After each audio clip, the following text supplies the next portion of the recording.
Taylor Series Part 1, The Theory.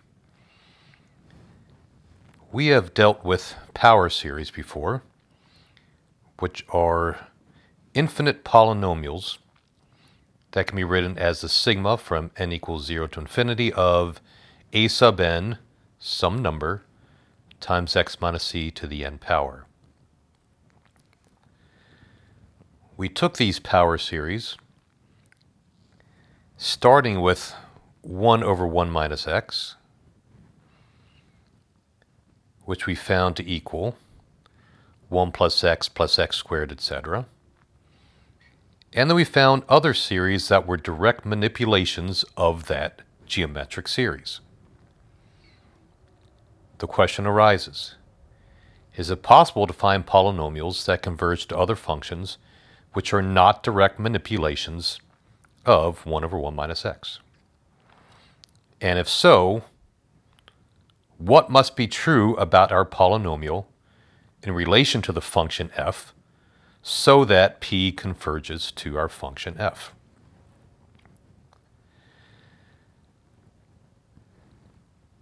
Well, let's take a look at an example. Suppose we have our function f of x, and we're going to center it at c. Remember that c is an x value.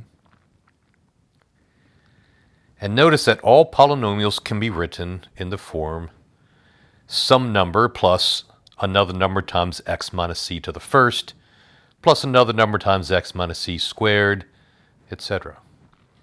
All polynomials look the exact same, except they have different coefficients. So to find a particular polynomial which converges to a given function f of x, we must find the coefficients. So I want you to think. We're doing something that are called Taylor series. And to find the Taylor series, it's all about the coefficients.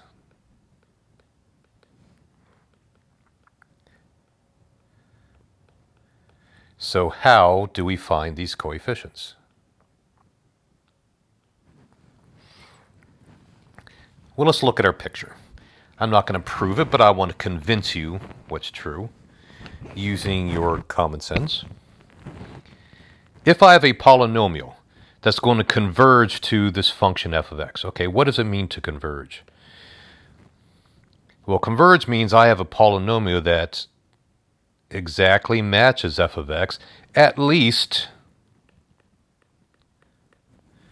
for some values close to our center C. So what must be true about a polynomial? Well, to be a good approximation, P of C should equal F of C. Because if P of C was way up here, that's a terrible approximation for f of x, especially close to C, and probably points all around it.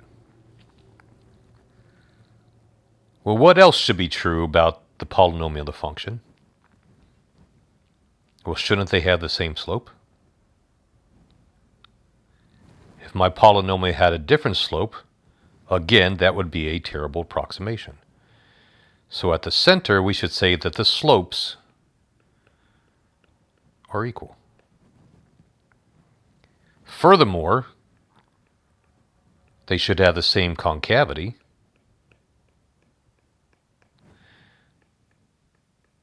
And the same third derivative, and the same, etc., etc., etc.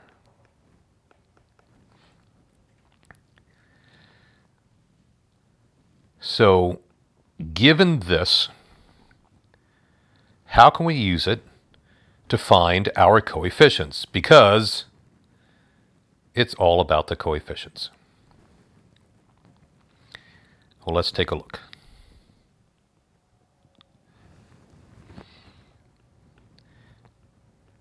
We're going to say, let our polynomial, p of x, equal, that is, converge to our function f of x. We'll make that assumption that it does happen.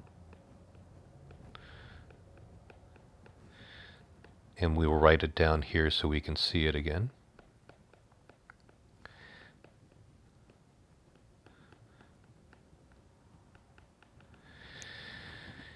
And we know at our center C, the function and the polynomial should have the same value.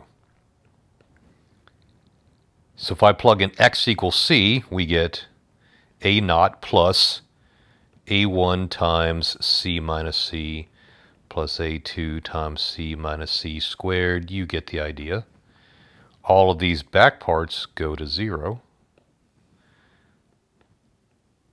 which gives us a naught. So I already found the first coefficient for our polynomial. It must equal f of c.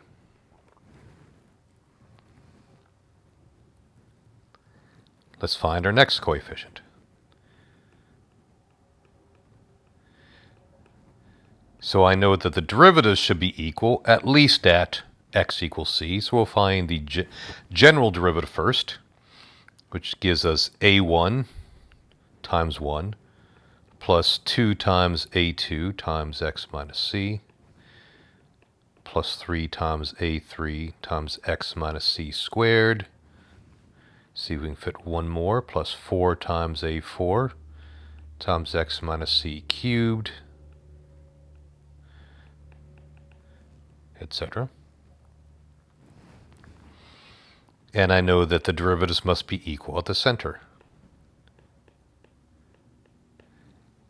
So if I plug in x equals c into the right side, we get a1 plus 0 plus 0 plus. So I now have my second coefficient. a1 is the derivative of the function at the center. Let's keep going. I know that the second derivative at the center for both the function and the polynomial should be equal. So let's take the general derivative first, which gives us 0 plus 2 times 1, there's a reason I'm doing that, a2, plus 3 times 2, a3, times x minus c, plus 4 times 3, a4, x minus c squared, and then f double prime of c must equal p double prime of c, which equals 2 times 1, that is 2 factorial, times a2.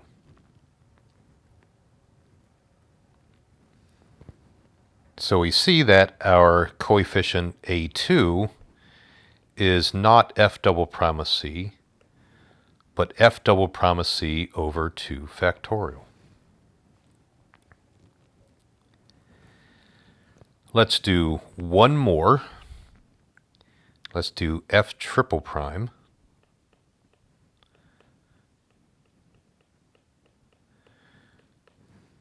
Which will give us 3 times 2 times 1 a3 plus 4 times 3 times 2 a4 times x minus c plus a bunch of other terms with x minus c in them.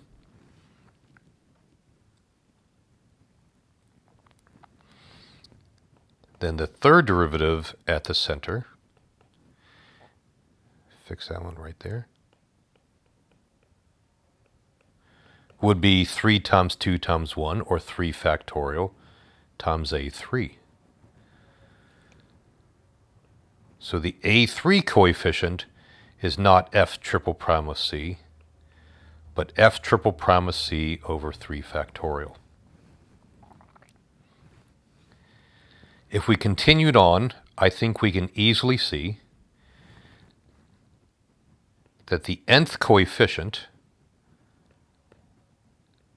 is the nth derivative at the center over n factorial.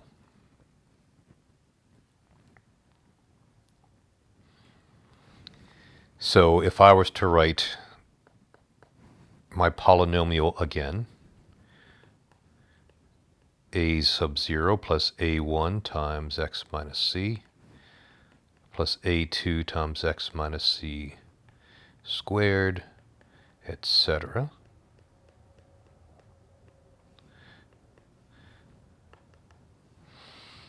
And then plugging in the coefficients that I found, where a sub 0 is f of c, a sub 1 is f prime of c,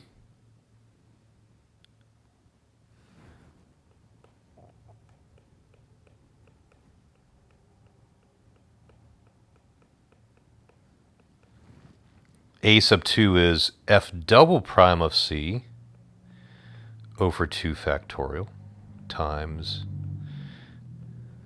the corresponding power. A sub 3 is f triple prime of c over 3 factorial, and times the corresponding power.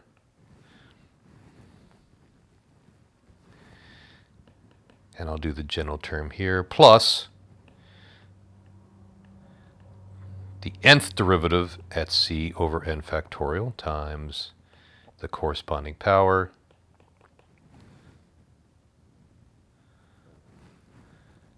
And this is called the Taylor series, centered at or centered about